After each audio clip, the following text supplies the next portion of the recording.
Grains four കേരളയുടെ പുതിയൊരു വീഡിയോയിലേക്ക് സ്വാഗതം. സംസ്ഥാനത്തെ APL BPL റേഷൻ കാർഡ് ഉടമകൾ ഓഗസ്റ്റ് 12-ാം തീയതി മുതൽ അറിഞ്ഞിരിക്കേണ്ട വളരെ പ്രധാനപ്പെട്ട അറിയിപ്പാണ് നിങ്ങളുമായി ഇന്ന് ഷെയർ ചെയ്യുന്നത്. ഇതിന്റെ വിശദ വിവരങ്ങളിലേക്ക് കടക്കുന്നതിന് മുമ്പായി ചാനൽ ആദ്യമായി കാണുന്നവർ സബ്സ്ക്രൈബ് ചെയ്യുവാനും വീഡിയോ ഇഷ്ടമായാൽ ലൈക്ക് ചെയ്യുവാനും മറക്കാതിരിക്കുക. ഓഗസ്റ്റ് മാസത്തിലെ റേഷൻ വിതരണം സംസ്ഥാനത്ത് ഇപ്പോൾ നടന്നു വരികയാണ്. എന്നാൽ കോമ്പിനേഷൻ ബില്ലിംഗ് നിർത്തിയതോടെ റേഷൻ കടയിൽ നിന്ന് ഇനി ഇഷ്ടമുള്ള അരി വാങ്ങുവാൻ സാധിക്കില്ല. പോഷക സമ്പുഷ്ടമാക്കിയതും അല്ലാത്തതുമായിട്ടുള്ള പുഴുക്കലരി, പച്ചരി തുടങ്ങിയവയെല്ലാം കൂടിയായിരിക്കും ഓരോ റേഷൻ കാർഡിനും ഇനി മുതൽ ലഭിക്കുക. ജൂലൈ മാസം വരെ ഇവയിൽ ഏതെങ്കിലും ഒന്നോ രണ്ടോ ഇനം തിരഞ്ഞെടുക്കുവാൻ കഴിയുമായിരുന്നു. അതാണ് ഓഗസ്റ്റ് മാസം മുതൽ നിർത്തിയിരിക്കുന്നത്. താലൂക്ക് അടിസ്ഥാനത്തിൽ അരിയുടെ ലഭ്യതയനുസരിച്ചാണ് ഓരോ ഇനത്തിന്റെയും അളവ് നിശ്ചയിച്ചിരിക്കുന്നത്. ചില താലൂക്കുകളിൽ വെള്ളക്കാർഡിനുള്ള 5 കിലോ വിഹിതത്തിൽ 4 ഇനം അരി ഉൾപ്പെടുത്തിയിട്ടുണ്ട്.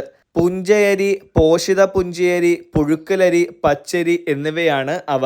അതിനാൽ തന്നെ 5 കിലോ അരി വാങ്ങുവാൻ 4 സഞ്ചികൾ കൊണ്ടുപോകേണ്ട അവസ്ഥയാണ്. ചില താലൂക്കുകളിൽ വിഹിതം നിശ്ചയിച്ചപ്പോൾ ചില ഇനം അരി 1/2 കിലോ മാത്രമാണ് ഉള്ളത്. വെള്ളക്കാർഡുകാർക്ക് മിക്ക താലൂക്കുകളിലും വിവിധ ഇനം അരി ഓരോ കിലോ വീതമാണ് ഉള്ളത്.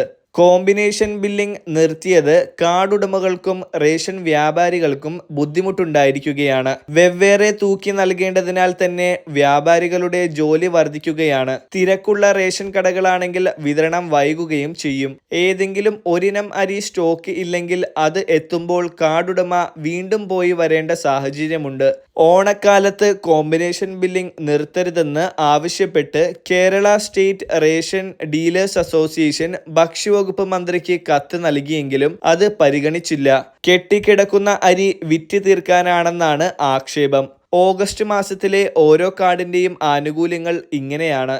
മുൻഗണനാ വിഭാഗമായ AAY മഞ്ഞക്കാർഡിന് ഈ മാസം 30 കിലോ അരിയും 3 കിലോ ഗോതമ്പും സൗജന്യമായി ലഭിക്കും. കൂടാതെ 2 പാക്കറ്റ് ആട്ട 7 രൂപ നിരക്കിലും ലഭിക്കുന്നതാണ്. മുൻഗണനാ വിഭാഗക്കാർഡായ PHH പിങ്ക് കാർഡിന് കാർഡിലെ ഓരോ അംഗത്തിനും 4 കിലോ അരിയും 1 കിലോ ഗോതമ്പും സൗജന്യമായി ലഭിക്കും. കാർഡിന് അനുവദിച്ചിട്ടുള്ള ആകെ ഗോതമ്പിന്റെ അളവിൽ നിന്നും 3 കിലോ കുറച്ച് അതിനു പകരം 3 പാക്കറ്റ് ആട്ട 9 രൂപ നിരക്കിൽ ലഭിക്കും.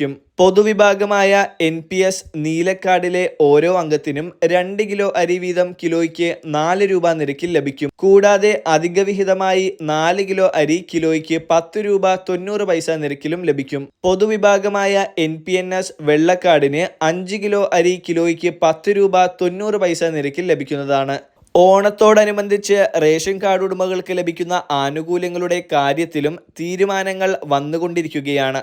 ഇത്തവണത്തെ സൗജന്യ ഓണക്കിറ്റ് മഞ്ഞ റേഷൻ കാർഡിന് മാത്രം ഉണ്ടാകുമെന്ന റിപ്പോർട്ടാണ് പുറത്തു വന്നിരിക്കുന്നത്. സ്പെഷ്യൽ പഞ്ചസാര വിതരണവും ഉണ്ടാകുന്നതാണ്. പിങ്ക് റേഷൻ കാർഡ് വിഭാഗത്തിൽ ഉൾപ്പെടുന്നവർക്ക് കൂടി സൗജന്യമായി കിറ്റ് നൽകണമെന്ന ആവശ്യവും സർക്കാരിന് മുന്നിലുണ്ട്.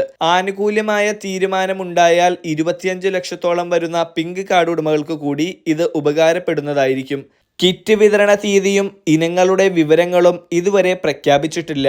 സ്കൂളുകളിലെ ഉച്ചഭക്ഷണ പദ്ധതിയിൽപ്പെട്ട വിദ്യാർത്ഥികൾക്കും ആദിവാസി വിഭാഗത്തിൽ ഉൾപ്പെടെയുള്ളവർക്കുമുള്ള പ്രത്യേക കിറ്റുകളൊക്കെയും സപ്ലൈകോ വഴി ഓണത്തിന് മുമ്പായി തന്നെ വിതരണം ചെയ്യുമെന്നാണ് ഭക്ഷ്യവകുപ്പ് അറിയിച്ചിരിക്കുന്നത്. ഓണത്തിനോടനുബന്ധിച്ച് 50 ലക്ഷത്തിലധികം വരുന്ന APL വിഭാഗം കാർഡുകളായ നീല വെള്ള റേഷൻ കാർഡ് ഉടമകൾക്ക് സ്പെഷ്യൽ അരി പ്രഖ്യാപിക്കുന്നതിനുള്ള നടപടികളും പുരോഗമിക്കുകയാണ്. വളരെ പ്രധാനപ്പെട്ട ഈ ഒരു ഇൻഫർമേഷൻ നിങ്ങൾ മറ്റുള്ളവരിലേക്ക് കൂടി ഷെയർ ചെയ്യുക.